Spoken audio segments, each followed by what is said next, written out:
이 각 나라에서는 그 나라에서 최고로 잘못한 사람들을 처벌하는 법을 가지고 있습니다. 그 법이 사형입니다. 그런데 문제는 이 사형을 얼마만큼 잔혹하게 시키느냐 하는 것은 그 나라마다 방법을 달리하고 있습니다. 역사상 가장 잔혹한 사형 방법을 취했던 나라는 이 아수르라는 나라였습니다. 이 아수르는 적의 나라를 얼마만큼 잔혹하게 다루었느냐면 그 낚싯줄로, 끊어지지 않는 낚싯줄로 이 코에다 꿰가지고 말로 잡아 끄는 그런 잔혹한 방법도 취했었습니다. 그랬기 때문에 요나가 그런 나라에 가서 회개하라고 외치기를 거부하고 차라리 도망가는 것을 선택했던 겁니다.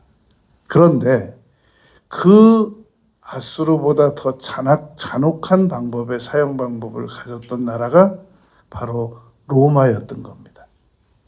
죽이는 것은 얼마든지 죽게 할 수 있는데 땅을 더럽히지 않고 공중에 매달아서 죽이겠다. 그리고 죽이는 건 얼마든지 죽일 수 있는데 모든 사람들이 언제든지 관람이 가능하도록 공중에 매달아 놓고 한시적으로 누구든지 와서 볼 수 있게 하겠다. 그리고 예수님께서 십자가에서 죽으신 그 고통이 이 의학자들이 견해를 내놓았는데 인류가 당한 가장 잔혹한 방법이라는 겁니다.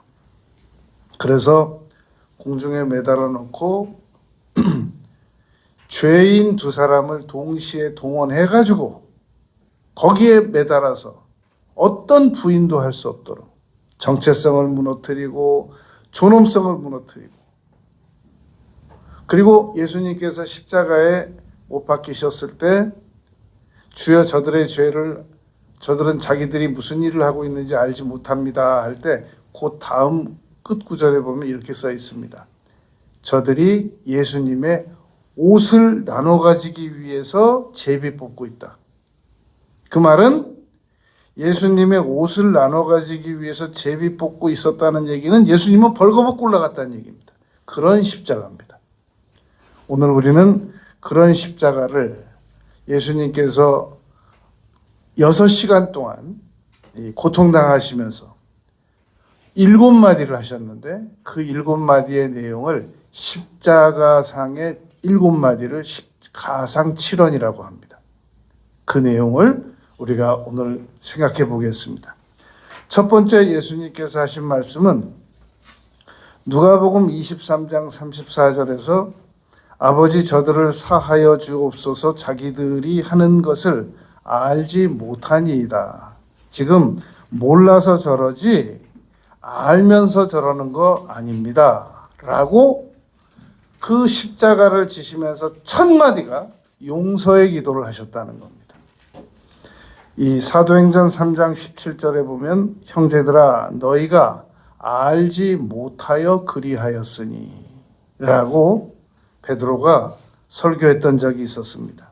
구약에서는 호세아서 4장 6절에서 내 백성이 지식이 없어서 망한다. 그러니까 우리가 계속 성경을 공부하고 또 공부하고 또 공부해야 되는 이유는 알면 알수록 죄를 덜 짓습니다. 모르면 모를수록 죄를 더 많이 짓습니다. 그러므로 무식은 이해의 방편이 아니라 무식은 죄를 짓는 지름길입니다. 그것이 우리가 계속 공부해 나가야 될 이유라는 겁니다. 시편 49편 20절에 보면 인간은 존귀한 존재이나 깨닫지 못함으로 멸망하는 짐승과 같이 살아간다.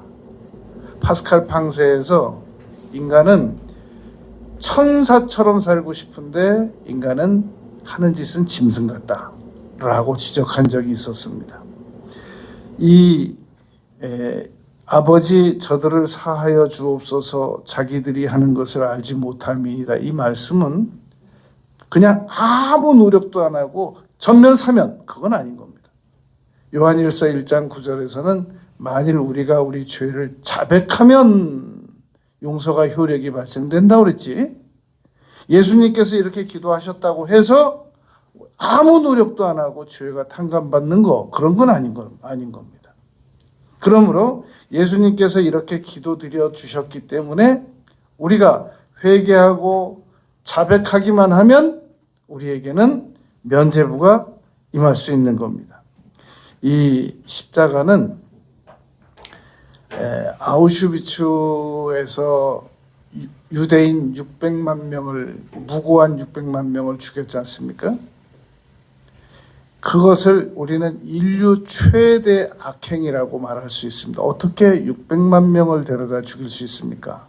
부모, 자녀를 한 방에다 넣고 수용 번호만 주고 그래서 아이 번호가 스피커를 통해서 들려지면 얼른 그 옷 벗겨가지고 엄마가 대신 입고 먼저 나가고 어차피 그 아이도 나중에 그 번호 불려지면 나가서 게스실로 들어갈 거거든요.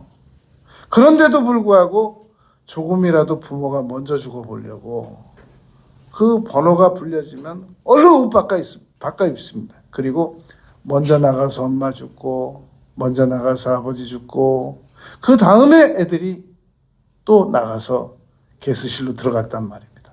어떻게 인류 최악의 범죄라고 하지 않을 수 있겠습니까? 그러나 예수님께서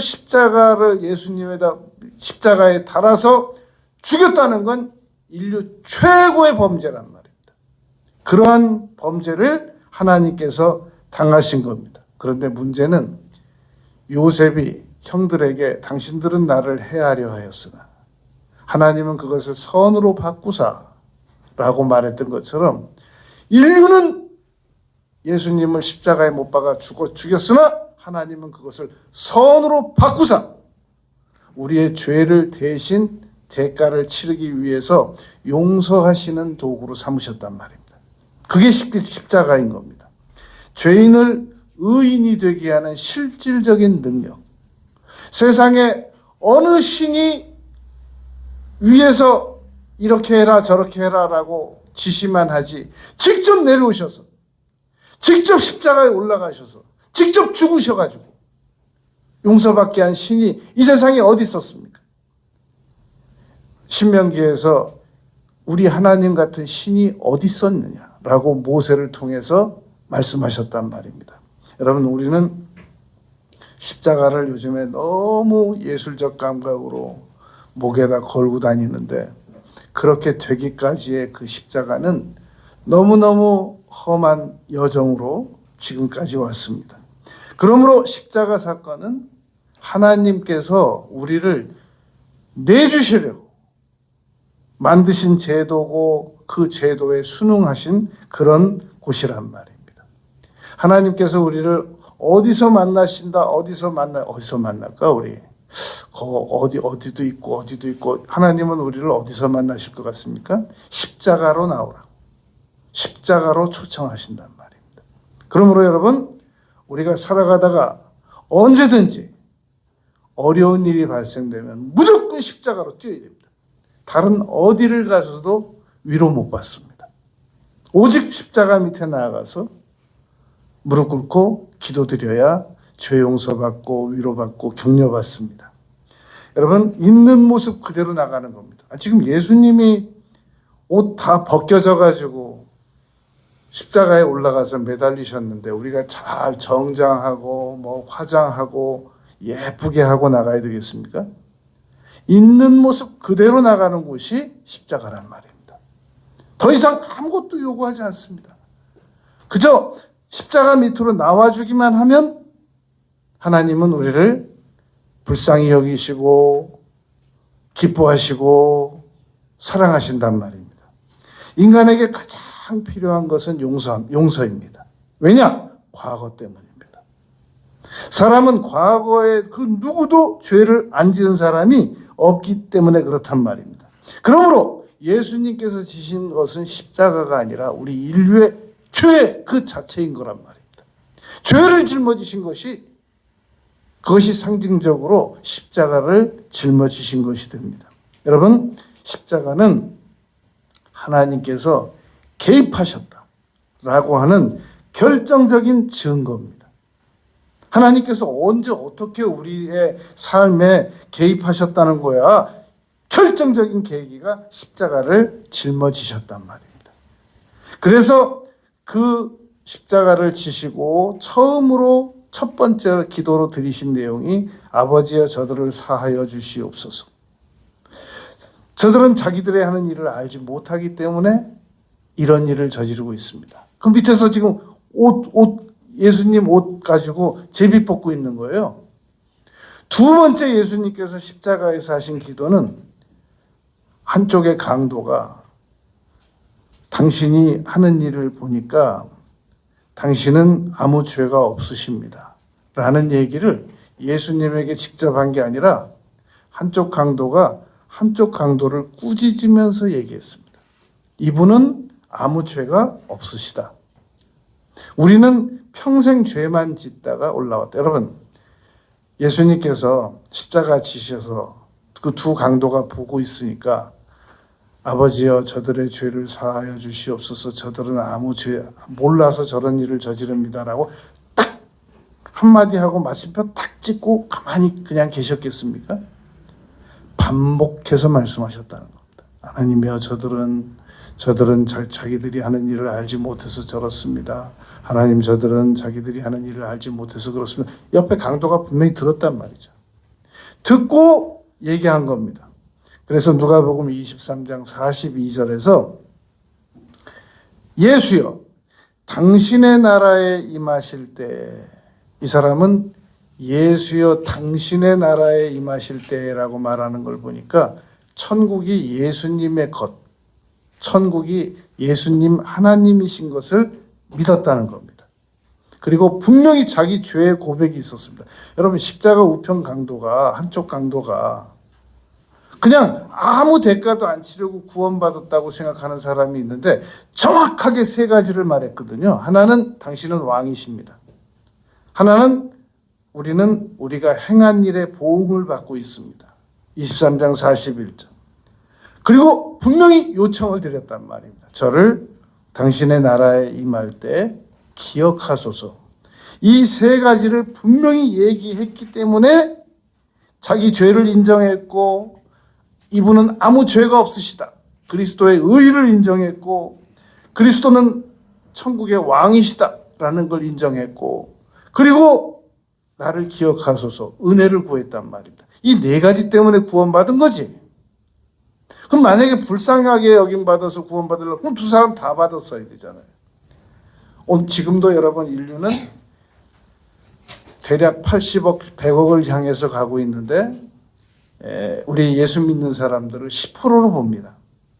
그러니까 90억의 사람들은 당신도 살고 우리도 살려봐 이런 식으로 무언의 함성을 외치고 있는 것이고, 그리고 구원받은 사람들은 이 네 가지를 인정했기 때문에 구원받은 거란 말입니다. 십자가 한쪽 강도는 아무 선행도 못했죠. 자꾸 선행을 해야 천국 간다고 하는 사람들이 있는데, 그런 교단이 있고 그런 교파가 있고 그렇게 믿는 그리스도인들이 있는데 도대체 어떻게 선행을 하라는 거예요? 지금 임종 직전에 있는데. 그리고 노력할 수도 없고, 그리고 완전히 무능한 상태에서 말만 할 수 있는데, 그때 예수님께서 아무것도 요구하지 않으시고 그 사람을 네가 나와 함께 낙원에 있을 것이다 라고 말했단 말입니다. 여러분, 파스칼이 이런 얘기를 했습니다. 인간의 위대함은 자기 자신의 비참함을 알기 때문이다. 그 어떤 짐승도 자기 자신의 비참함을 알 수 없단 말입니다. 그러나 인간은 자신이 얼마나 비참하다는 존재를 알기 때문에 인간은 위대하다라고 말했었습니다. 고난받는 하나님만 여러분 우리를 도우실 수 있으신 겁니다. 무슨 가만히 저 하늘에서 그래 천천히들 올라오도록 하여라. 그렇게 말만 하는 그런 하나님을 우리가 믿을 수 없단 말입니다. 그러므로 이 7마디는, 7말씀은 우리를 구원하시는 말씀이시고, 우리는 예수님께서 마지막 유언이 마태복음 28장 끝절로 생각을 하는데, 진짜 유언은 십자가에서 하신 겁니다. 그러므로 내가 진실로 내게 이르노니 오늘 내가 나와 함께 낙원에 있을 것이다 라고 하는 이 구원의 초청의 메시지는 놀라운 메시지가 아닐 수 없습니다. 첫 번째가 저들은 자기들이 하는 일을 몰라서 그렇습니다. 용서해 주셔야 됩니다. 네가 나와 함께 낙원에 있을 것이다. 그리고 그 하고 많은 사람들 중에서 강도를 인류의 대표로 구원시키시듯이 구원시키셨다는 것은 놀라운 하나님의 사랑이 아닐 수 없단 말입니다. 세 번째로 기도한 내용이 여자여 보소서 아들이니다 라고 말했습니다. 이게 요한복음 19장 26절이거든요. 그런데 그 다음 구절에 보면 27절에 이 사도 요한에게 이렇게 말했습니다. 제자에게 보라 내 어머니라 하신데 그때부터 그 제자가 자기 집에 모시니라. 여러분, 예수님은 요셉이 아버지였고 어머니가 마리아였고 형제들이 있었습니다. 그 예수님께서 공생의 사역을 이끄시고 계시니까 형제들이 밖에 찾아왔었거든요. 그러니까 예수님께서 누가 내 형제고 내 모친이야. 하나님 뜻대로 행하는 자들이라야 내 형제고 내 모친이다라고 공생애가 시작되고 난 다음에는 안 만나 주셨거든요. 그러면 예수님을 그 형제들한테 맡기고 가야지.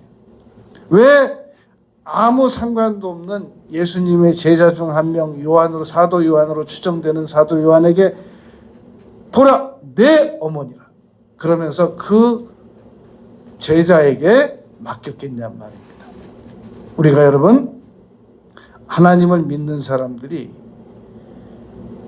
피를 나눈 형제들을 넘어서 영을 나눈 형제들을 더 의지하고 믿게 되는 경우를 종종 봅니다.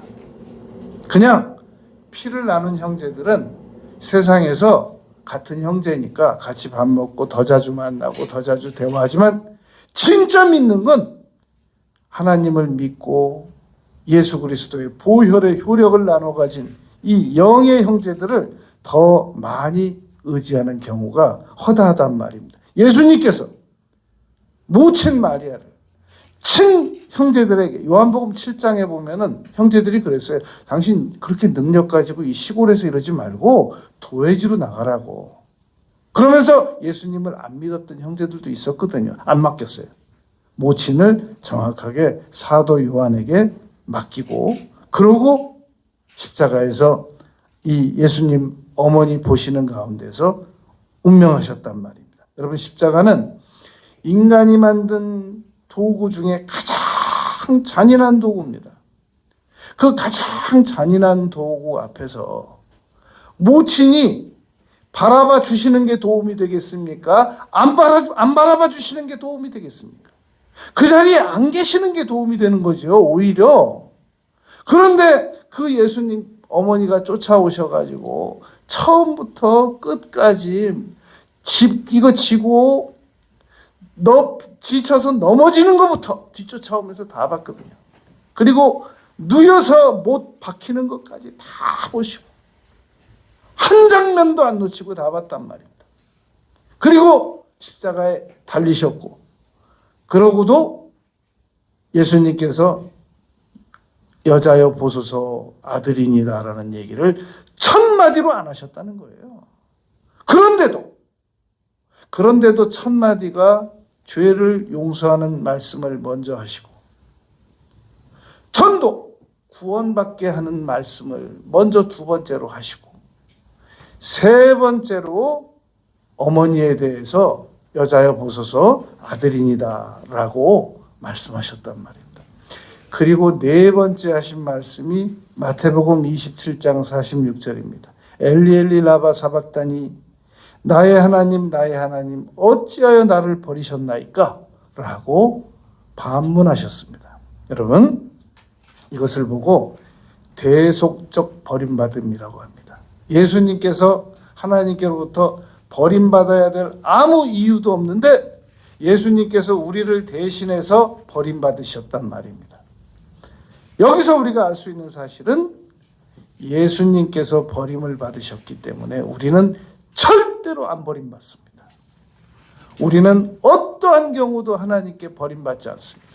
딱 두 가지만 빼놓고 버림 안 받게 되는데 그 두 가지는 하나는 하나님 안 믿는 거, 또 하나는 하나님 믿다가 포기하는 거. 이 두 가지는 용서 못 받아요. 그러나 이 두 가지만 빼놓고는 반드시 우리는 한번 구원받은 사람들은 버림받지 않습니다. 그런데 자꾸 이걸 위협하는 수단으로 쓰고 당신 그러다가 지옥 가려고 그래. 당신 그러다가 천국 못 가는 수가 있어. 이건 둘 중에 하나입니다. 알면서 위협하는 수단으로 쓰든지 지능적으로, 또 하나는 진짜 자기도 안 믿어져서 그러든지. 그러나 분명히 예수님을 마음으로 믿고 입으로 시인한 사람은 하나님께서 우리를 어떤 대가를, 우리가 10달 배 아파서 낳은 자식도 못 버리는데 십자가에서 인류가 당해야 될 가장 고통스러운 고통을 통해서 우리를 구원하신 우리를 여차하면 버려요? 여차하면 포기하고? 도대체 나는 그 사람들의 중생이 된 사람들인지 도대체 알 수가 없어요. 여러분, 그런 어리석은 말에 절대 속아 넘어가지 마시기 바랍니다. 잘못된 사상과 잘못된 신학을 가지고 있는 사람들입니다. 그가 찔림은 우리의 허물을 인함이라. 이사야서 53장 5절입니다. 예수님은 십자가에서 찔림을 받으셔야 될 아무 이유가 없으셨는데 우리의 허물, 우리가 지은 죄, 우리가 지은 악한 죄 때문에 십자가에 못 박히신 거란 말입니다. 예수님께서 요한복음 8장 46절에서 이렇게 말씀하셨습니다. 너희 중에 나를 누가 죄로 책잡겠느냐? 히브리서 4장 15절에서 그는 죄는 없으시다 라고 말씀하셨고, 고린도 후서 5장 21절에서 그는 죄를 알지도 못하시는 분이시다. 그런 하나님 예수님께서 왜 나의 하나님 어찌하여 나를 버리셨나이까 라고 말씀을 하셔야 되겠습니까? 우리가 하나님께 나는 버림받았을 거야, 나는 용서 못 받을 거야, 나는 도저히 회개가 안 될 거야 라고 수시로 생각을 가지고 있기 때문에 예수님도, 아무 죄도 없으신 예수님도 그런 생각 가운데 살다가 십자가에서 가셨기 때문에 절대로 너희들은 버림받지 않는다. 이걸 믿게 하시기 위해서 예수님께서 실존적으로 이런 고통을 십자가에서 당하셨단 말입니다. 연기하신 게 아니고 진짜 당하셨다니까요. 그게 네 번째 말씀인 겁니다. 다섯 번째, 요한복음 19장 28절에서 내가 목마르다. 그러니까 여러분, 예수님께서 십자가에서 7말씀을 하신 것은 누가복음과 마태복음과 요한복음 이렇게 세 곳으로 나눠져 있단 말입니다. 그러니까 다섯 번째 말씀이 내가 목마르다라고 요한복음 19장 28절에서 말씀하셨거든요. 그 이스라엘 땅 실제로 가보면 정말 덥습니다. 지금 이 십자가가 아침 9시에 시작해서 오후 3시에 가장 뜨거울 때 진행된 거거든요. 오후 3시에 6시간 만에 운명하셨단 말입니다. 그때 예수님께서 모략을 탄 포도주를 너무 고통스러우니까 이 마취제로 주는데 거절하셨단 말입니다. 마가복음 15장 23절에서 예수께서 받지 아니하시니라. 왜 여러분, 수면 내시경 안 하고 고통스럽더라도 통증이 있더라도 그냥 이 내시경 하시는 분들이 있잖아요. 예수님께서는 십자가형을 마취 없이 당하시기 위해서 쓸개 탄 포도주, 이 마취제를 안 마셨단 말입니다. 의지적으로. 그러면서도 내가 목마르다라고 실질적으로 표현을 하셨습니다. 예수님의 그 신체적인 고통에 대하여는 7말씀 중에 딱 5번째로 한 말씀만 하셨습니다. 이거 만약에 안 했으면 어떻게 됐을까요? 이것마저 만약에 참으셨다면, 안 그래도 예수님은 십자가에 못 박힌 건 예수님의 몸이 아니라니까. 그냥 그분은 하나님이야. 육으로 나타난 건 그냥 우리 인생을, 사람들을 속이기 위한 환영이야. 하나님이 십자가에 올라가서 누가 못 죽어? 사람도 아닌데. 이런 소문이 흉흉했단 말입니다. 실제로 예수님께서 사람이셨다는 거. 예수님은 100% 사람, 죄 없으신 사람, 100% 하나님, 이걸 보고 두 본성의 교리라고 합니다. 그러니까 예수님은 실질적으로 하나님이셨다는 것을, 실질적으로 사람이셨다는 것을 증명해 내시기 위해서라도 내가 목마르다라는 말씀은 꼭 하셔야만 되는 상황이었다는 겁니다. 여러분, 혹시 나침판 없는 배를 생각해 볼 수 있습니까? 이 비행 조종사들이 저 고공에 올라갔을 때 가장 조심해야 될 점이 비행기 어디가 하늘 쪽이고 어디가 땅 쪽인지 이게 구분이 안 된다는 겁니다. 항상 확인할 때마다 내려왔다 올라갈 수도 없고 비행기가 뒤집혀 가지고 가는 수도 있다는 말입니다. 그래서 이 그 1만 시간 이상의 10만 시간 이상의 이 비행 경력을 가지고 있는 사람들이 그 주기적으로 이 다시 교관들에게 훈련을 받는데 그때 교관들이 얘기한다는 겁니다. 계속 얘기한다고 그런다. 계기판을 믿으십시오. 계기판을 믿으십시오. 절대로 계기판을 믿으시기 바랍니다. 여러분, 십자가는 우리 인생의 나침판 것 같습니다. 배가 나침판이 없으면 한 배 바다 한가운데에서 여기도 거기 같고 저기도 거기 같고, 우리가 여러분 큰 쇼핑센터에 가면 여기도 거기 같고 저기도 거기 같고 그래요. 게이트에서 어느 게이트에서 지금 동행자들 다 만나기로 했는데 시간이 임박하면, 쇼핑하다가 시간이 임박해서 보면 여기도 거기 같고 저기도 거기 같고 그래요. 그때는 다른 방법이 없습니다. 안내서를 믿어야 됩니다. 내 생각은 틀림없이 내가 저쪽으로 가야 될 것 같고 내가 저쪽에서 온 것 같은데 안내판을 보면, 안내장을 보면 저쪽이에요. 저쪽 같은데. 그 급박한 시간에 만약에 나의 감각을 믿고 저쪽으로 가면 더 멀어진단 말입니다. 안내서를 보면 분명히 G 게이트면 저쪽이라고 다 그쪽으로 가야 돼요. 가면 있어요. 여러분, 여기도 가도 될 것 같고 저기도 가도 될 것 같고 십자가 쪽으로 가는 게 맞습니다. 그게 우리 인류의 인생의 믿는 자들의 올바른 안내 표지판이란 말입니다. 우리는 십자가 쪽으로 안 가고 자꾸 사람들이 이렇게 말하면 그쪽으로 갔다가 또 내 감각이 말하면 또 그쪽으로 갔다가 결국은 다시 십자가로 와야 돼요. 십자가에 앞에 나와서 무릎을 꿇고 용서받고 의지적 결단으로 회개하고 그리고 하나님과 연합을 이루어야 한단 말입니다. 6번째, 십자가에서 예수님께서 하신 말씀은 요한복음 19장 30절입니다. 다 이루었다.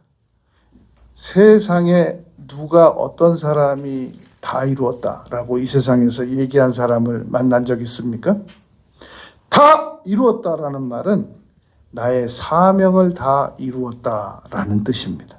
사도행전 20장 24절에서 바울 사도께서 내가 달려갈 길과 주 예수께 받은 사명 곧 하나님의 은혜의 복음을 증거하려고 하는 일에는 나의 생명을 조금 더 귀한 것으로 여기지 않겠다라고 사명과 목숨을 맞바꾸겠다라고 말했었단 말입니다. 예수님께서는 사명을 위해서 목숨을 드리셨어요. 그것도 십자가에서 드리셨어요. 메가더는 이렇게 말한 적이 있습니다. 전쟁에서 승리를 대신할 수 있는 건 없다. 승리의 만족을 대신할 수 있는 건 없다. 십자가는 승리란 말입니다.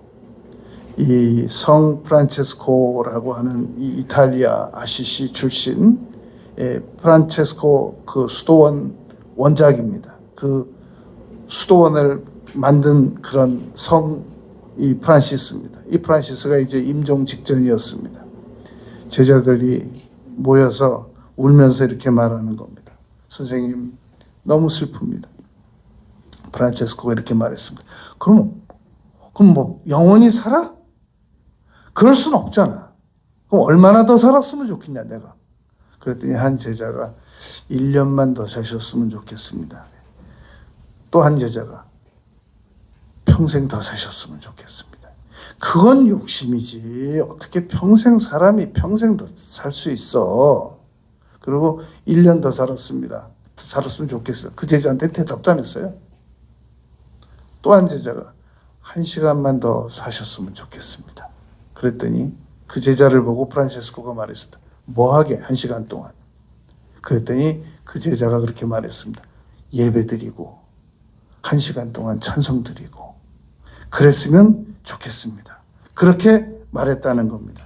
여러분, 우리가 영원히 사는 것만 우리 존재 가치가 나타나는 건 아니거든요. 왜냐하면 사람은 생명의 길이보다 더 중요한 것은 어떻게 살았느냐, 어떻게 죽었느냐 인 거란 말입니다. 무조건 링거 맞고 누워가지고 7년씩 사는 거 무슨 의미가 있냐는 말입니다. 의식 없이 20년씩 사는 거 그게 무슨 의미가 있냐는 말입니다. 그러니까 생명은 얼마나 살았느냐의 양이 문제가 아니고 어떻게 살았느냐의 질이 중요하다는 겁니다. 예수님께서 얼마든지 60까지 사실 수도 있으셨고 모세처럼 120세까지 사실 수도 있으셨고 인류를 대표해서 에녹같이 최소한 300년 이상을 더 사실 수도 있었고 무드셀라처럼 1000살 이상 사실 수 있으셨단 말입니다. 예수님은 1분 1초도 낭비하지 않으시는 분이시니까 얼마나 살아계신 하나님으로서 유익했겠습니까? 그런데 사명 이행하시니까 가차없이 가셨어요. 33년이에요. 그러므로 무조건 오래 살아야만 우리가 복받은 거고 유익한 거고 그런 거 아니란 말입니다. 내가 할 일이 있으면 더 사는 거고 할 일 다 했으면 차라리 주를 떠나 예수와 함께 거하는 그것이라 라고 고린도 교인들에게 바울 사도께서 말씀하신 대로 그냥 떠나는 겁니다. 그러므로 십자가는 승리의 표현이지 패배의 표현이 아니고 십자가는 무능의 표현이 아니고 사랑의 표현인 것이란 말입니다. 우리가 십자가는 생의 끝이 아니다. 그것은 사명의 완성이다. 십자가는 실패가 아니라 성취다. 십자가는 질적 완성이다. 여러분 요한복음 21장 25절에 보면 예수님께서 만약에 행하신 일을 다 기록한다고 하면 이 세상에 책을 둘 장소가 없다고 그랬어요. 그런데 예수님은 한시적으로 33년간 그것도 33년간 중에서 3년 동안만 공생해. 어떤 사람이 예수님께서 그 행하신 일정을 다 계산해 봤더니 95일이더래요. 100일도 안 되더래요. 100일도 안 되는 날 동안 기본적으로 하실 일은 다 하시고 그리고 가셨단 말입니다. 어차피 우리 인생은 잃어버릴 수밖에 없는 생명을 드리고 영원한 생명을 받는 거 그게 죽음이란 말입니다. 어차피 잃어버릴 거 한 번 죽는 것은 정하신 이치요 죽은 이에는 심판을 받겠다라고 하는 히브리서 9장 27절 말씀처럼 어차피 우리 인생은 한 번 떠나야 되거든요. 그거 주고 헌옷 주고 새 옷 받는 거, 헌신 주고 새신 받는 거 이것보다 헌생명 주고 다산 생명 주고 영원한 생명을 받는 거 그런 게 어디 있겠냔 말입니다. 그래서 고린도후서 5장 8절에서 우리가 담대하여 원하는 바는 차라리 몸을 떠나 주와 함께 거하는 그것이라 라고 말했던 것이란 말입니다. 여러분 구원은 내가 이루는 게 아닙니다. 예수님께서 이루는 거를 우리가 받아들이는 거죠. 믿음은 맡기고 의지하는 거지. 그리스도와 연합되는 거지. 내가 막 이거 하고 저거 하고 그러는 게 아니란 말입니다. 여러분, 십자가는 바라보는 게 아닙니다. 믿는 겁니다. 아, 저기서 저런 사건이 이루어졌었구나. 그러므로 나는 받아들여야 되겠다. 예수님 얼마나 아프셨나, 불쌍하시다. 그게 아니란 말입니다. 예수님께서 치르신 대가가 무엇인가, 그것을 믿어야 된다는 말입니다. 아, 예수님께서 저기서 슬프셨겠다, 아프셨겠다, 고통당하셨겠다, 수치스러우셨, 그게 아니라 죽음을 깨뜨리셨구나. 저기서 6시간 동안. 그러면 죽음을 깨뜨리시고 죽음을 이기신 사건을 받아들여야 되지. 그건 다 빼놓고 지엽적으로 다 불필요한 것들만, 아프셨겠다, 얼마나 아프셨나, 그거 지금 불쌍히 여기는 시간 아니란 말입니다. 십자가는 언제나 십자가를 보면 승리, 성취, 놀라운 죄 용서, 이걸 믿어야 된단 말입니다. 천국 가게 하는 힘, 우리 자아를 개선시키는 게 아니에요. 완전히 깨트리고 새로운 생명으로 그리스도 안에 있으면 새로운 피조물이라. 이전 것은 지나갔으니 보라 새 것이 되었도다. 십자가에서 우리가 새 피조물로 걸어 나오는 모습을 우리가 바라보아야 된단 말입니다. 하나님은 여러분 그 얘기 알잖아요. 어느 왕이 자기 아들이 지은 죄를 원래 그 국법으로 눈 하나 빼는 걸로 다스렸단 말입니다. 국민들이 다 보고 있었어요. 백성들이. 과연 자기 아들을 어떻게 처벌할 것인가. 진짜 처벌하는 거예요. 그리고 눈 빼는 걸로 그 처형을 그대로 다, 두 눈을 다 빼는 걸로 처형을 진행한 겁니다. 그런데 누가 이 아들에게 눈 한쪽을 준 겁니다. 왕인 아버지가 눈 한쪽을 아들을 위해서 주고, 아들은 처벌은 처벌대로 진행시키고 그랬다는 겁니다. 하나님이신 예수님께서 십자가에서 처벌은 처벌대로 받고 용서는 용서대로 하시고, 그게 여러분 십자가란 말입니다. 여러분 예를 들어 보겠습니다. 만약에 여러분들의 자녀가 없는 천국을 가서 혼자 지내라고 하면 가겠습니까? 그러나 한 가지 방법이 있대요. 부모가 십자가에서 처형을 받으면 자녀를 데리고 천국 갈 수 있대요. 누가 안 하겠어요, 그거?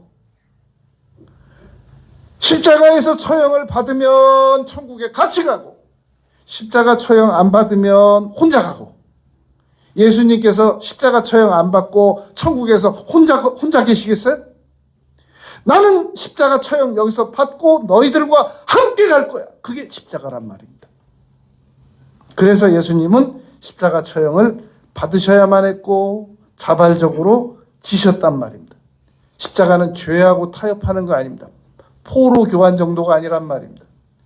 분명히 처벌받고 분명히 죄로 인한 포로를 맞교환하는 놀라운 역사가 있었던 겁니다. 그런데 저들은 자기들이 하는 일을 알지 못해서 저렇습니다. 이해받았으면 그러면 회개라는 대가도 치르고 가야지.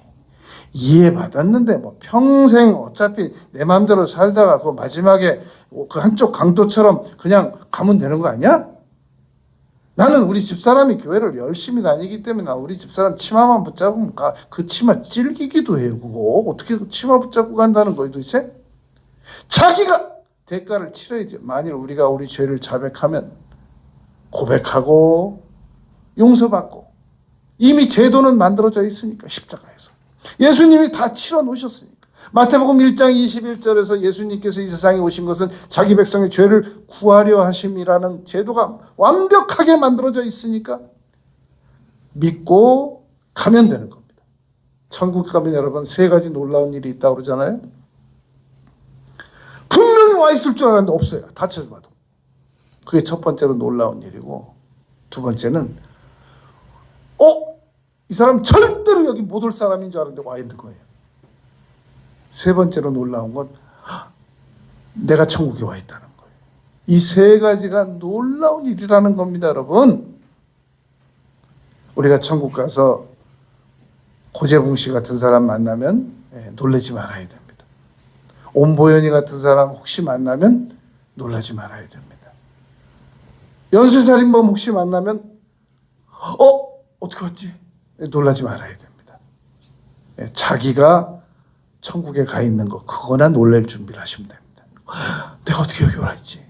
그거 보고 놀랄 준비를 하면 된단 말입니다. 끝으로 7번째, 아버지 내 영혼을 아버지 손에 부탁하나이다. 여러분, 지금 7마디 중에서 1000마디가 아버지로 시작했고 마지막 7번째가 아버지로 끝냅니다. 우리가 기도드릴 때 무엇이라고 기도드려야 될지 잘 모르겠거든. 아버지 그러고 있으세요. 그것만 해도 엄청난 고백입니다. 왜냐하면 아버지 관계거든요. 하나님과 나와의 관계를 인정하는 유일한 단어가 아버지입니다. 마태복음 6장에서 예수님께서 너희는 이렇게 기도해라. 하늘에 계신 우리 아버지요 라고 가르쳐 주셨단 말입니다. 누가 하나님을 감히 아버지라고 부를 수 있겠냐는 겁니다. 예수님께서 그걸 가르쳐 주셨다니까요. 예수님 하나님이시란 말입니다. 그래서 우리가 예수님께서도 십자가에 매달리셔가지고 1000마디가 아버지여, 마지막 7번째 마디가 아버지여 내 영혼을 아버지 손에 부탁하네. 여러분, 나의 영혼을 나의 몸을 누구한테 맡기겠어요? 아버지한테 맡기는 게 제일 안전하죠. 그런데 예수님께서는 마지막 운명하시는 순간까지도 인류의 공헌을 하고 가셨습니다. 왜냐? 마태복음 27장 50절에 보면 예수님께서 크게 소리 지르시고 영혼이 떠나시니라. 그 다음에 휘장이 찢어졌다는 거예요. 휘장은 제사장만 들어갈 수 있는 데거든요. 휘장 안은. 근데 이 찢어져 버린 거예요. 이거 말 2마리가 양쪽에서 끌어도 안 찢어지는 이 휘장이 예수님 운명하시는 순간 찢어져 버린 겁니다. 너희는 택하신 족속이요 왕 같은 제사장이요. 이제부터 예수님께서 운명하신 다음부터는 우리가 제사장 역할을 직접 해서 히브리서 9장 13절 14절 말씀처럼 염소와 황소의 피와 및 암송아지의 죄를 부정한 자에게 뿌려 그 육체를 정결케 하였거든. 하물며 영원하신 성령으로 말미암아 흠없는 자기를 하나님께 드린 그리스도의 피가 어찌 너희 양심을 죽은 행실에서 깨끗하게 하고 살아계신 하나님을 섬기게 하지 못하게 하겠느냐. 이제는 우리가 예수님 앞에 나아가서 예수님께서 흘리신 피만 의존하고 기도드리면 용서받을 수 있단 말입니다. 로마서 8장 15절에서 우리는 하나님을 아바 아버지라고 부를 수 있고 갈라디아서 4장 6절에서는 아빠 아버지라고 아람어 이 헬라어를 같이 섞어서 아빠 아버지라고 우리는 부를 수 있게 됐단 말입니다. 그러므로 언제든지 기도할 말이 없거든 그냥 아버지 하고 그냥 있으세요. 아버지 그리고 가만히 있으면 오냐 네가 내 자녀다 라고 하나님께서 인정해 주신단 말입니다. 무디 목사님께서 제일 기분 좋았을 때가 있었대요. 설교 준비를 하고 있는데 하루는 아들이 들어와서 그러더랍니다. 그냥 가만히 앉아 있더래요. 그래서 왜 아빠한테 무슨 얘기하려고 그러냐 그랬더니 아니요 저 그냥 아빠 방에 들어와서 있고 싶어서 그랬어요. 그때 제일 기분 좋았대요. 아버지 그러면 하나님께서 우리한테 그러신단 말입니다. 왜? 아니요 그냥 불러봤어요. 엄청 좋으시죠. 여러분 예수님께서 이 7말씀을 하셨는데 이 7말씀을 십자가에서 예수님께서 만들어내셔서 하신 게 아니라 이게 전부 짝이 있어요. 구약에 한 말씀 한 말씀마다 짝이 있단 말입니다. 예수님께서 광야에서 40일 금식하셨을 때 마귀가 와가지고 사탄이 와가지고 예수님에게 도전장을 내미니까 무엄하도 감히 하나님인 나에게라고 말씀하지 않으셨습니다. 정확하게 3번 다 신명기 말씀을 인용하셔서 사탄을 꾸짖으셨단 말입니다. 마찬가지로 이 7마디도 전부 구약에 짝이 있습니다. 그러므로 이 7말씀의 권위라고 하는 것은 놀랍단 말입니다. 예수님께서 이 7말씀을 십자가에서 하신 것, 그것은 곧 히브리서 7장 25절 오늘 본문 말씀입니다. 그러므로 자기를 힘입어 하나님께 나아가는 자들을 온전히 구원하실 수 있으니 이는 그가 항상 살아계셔서 그들을 위하여 간구하심이라. 십자가에서 죽으시고 부활하시고 승천하시고 지금도 우리 한 사람 한 사람들을 위해서 다 중보 기도해주고 계시다는 말입니다. 여러분, 십자가 사건 하나만 제대로 믿으면 내가 용서받았다는 거, 내가 구원받았다는 거, 하나님과 나와 관계에 있다는 거, 대속적인 버림받았으므로 나는 안 버림받는다는 거, 그리고 예수님은 철저히 인간이셨다는 거, 그리고 모든 인류에게 필요한 모든 천국 가는 건 다 이루셔서 완성하셨다는 거, 그리고 하나님을 전적인 신뢰를 하고 가셔서 지금도 우리를 위하여 기도하고 계시다는 거. 이 십자가 신앙 하나만 우리가 강하게 붙잡으면 남은 생애 동안 놀라운 하나님과의 관계가 유지된다는 사실을 믿는 우리 모두가 되시길 바라겠습니다. 아버지 하나님, 저희들이 고난주간 이 주일을 맞이하여서 다음 주일 부활주일을 앞두고 이번 고난주간이 시작되는 이 시점에서 예수님께서 십자가에서 어떠한 과정을 거치셔서 천국에 가셔서 지금 저희들을 위해 기도하고 계신지를 공부하였습니다. 깨달음을 허락하셔서 감사를 드립니다. 예수님 이름으로 기도드렸습니다. 아멘.